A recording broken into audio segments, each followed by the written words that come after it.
Tēnā koutou katoa and ngā mihi nui everybody. Welcome to what we are calling the RMA kōrero of the month. Basically this is the first time that we're going to deliver the RMA kōrero monthly in this sort of platform, and we're hoping that the actual delivery style will complement the workshops and also the RMA kōrero of the fortnight, which goes out as some of you already know. Our real focus is on making sure that these are informative and tailored to some of the things you might want to hear and learn about with regards to the Resource Management Act. So just with that in mind, I thought, well, you know, given that many of the interactions you all have with the RMA is through the consenting lens, I thought, well, what a great opportunity then to actually bring Ruben Fraser in, who is the consents manager from Toi Moana or the Bay of Plenty Regional Council. So Ruben, welcome. Thanks, Nate. Kia ora, mate. So yeah, maybe if you want to kick off with a bit of a start. I guess, yeah, a lot of you guys will have been involved in consenting stuff. I think what Nathan and I are looking for at the moment is a bit of feedback from you guys about whether this sort of video approach is going to be useful for you guys, and if it is, what sorts of things you would like to be talked about. Yeah, cool. Yeah, it's really important that these videos are really targeted to your interest points and areas that you want to learn and grow in. So again, these videos are for you, and if you want to learn a bit more about what's going on, you can look at the link below, or let us know through the RMA kōrero of the fortnight. So, Ruben, let's move forward. Tell us some of the big ticket items that you and the consents team are working on at the moment.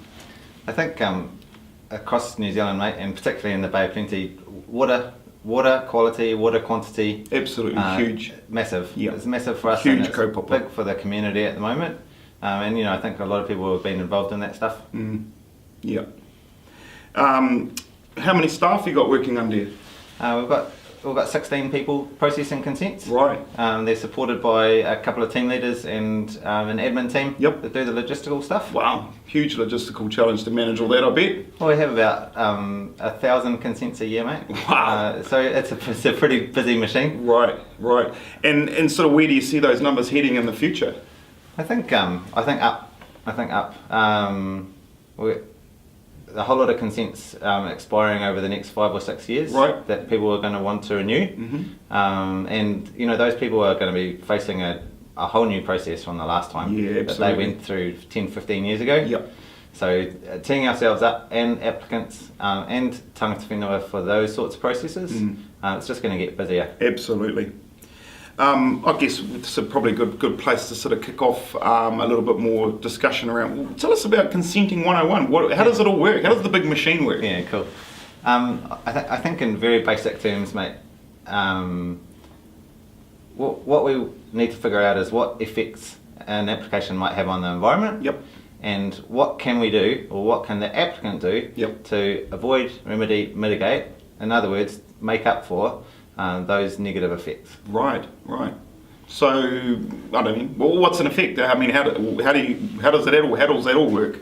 The definition of effect is really broad, and it's sort of anything you think about. Yeah. So if you think about taking water out of a stream, for example, one of the impacts that we will address is making sure that the intake structure is small. Yep. And the velocity of the water going into it is slow enough so that the fish don't get sucked in there. Right. That's a pretty basic sort of example. Okay, that's cool. So each particular thing that happens in the region has a different type of effect.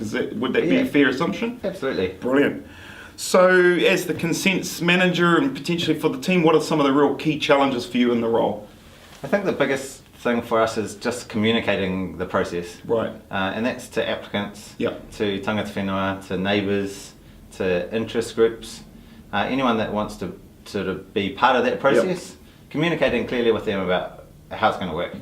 Right. So it's just helping them trying to understand and navigate that through. Yeah, mate, exactly. So what sort of tools and techniques do you have at your disposal and also at the team's disposal to help with that space? I think the biggest thing is we've got someone available on the end of the phone all the time. Right.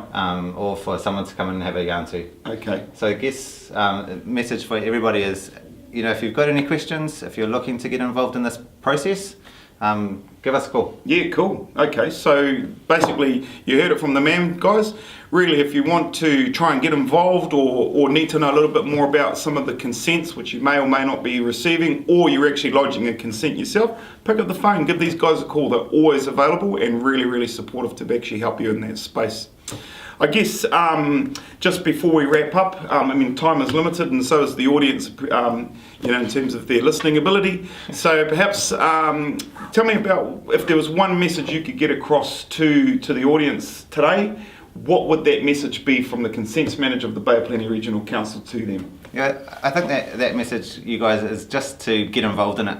And we're here to help people be involved, to explain how the process works, what the ins and outs are, how you can be involved, and if there are times that you can't be involved, why that is, all those sorts of opportunities. Yeah, awesome. Okay, well with that in mind, Ruben, really, really appreciate your time. I know you're a busy man with all those consents and the consents officers working, trying to manage our environment and to work with the community and the expectations. Remember, these videos are for you. Really keen to hear your feedback about what you think could work well, what you'd like to explore, and always remember, it's ka pai te RMA kōrero.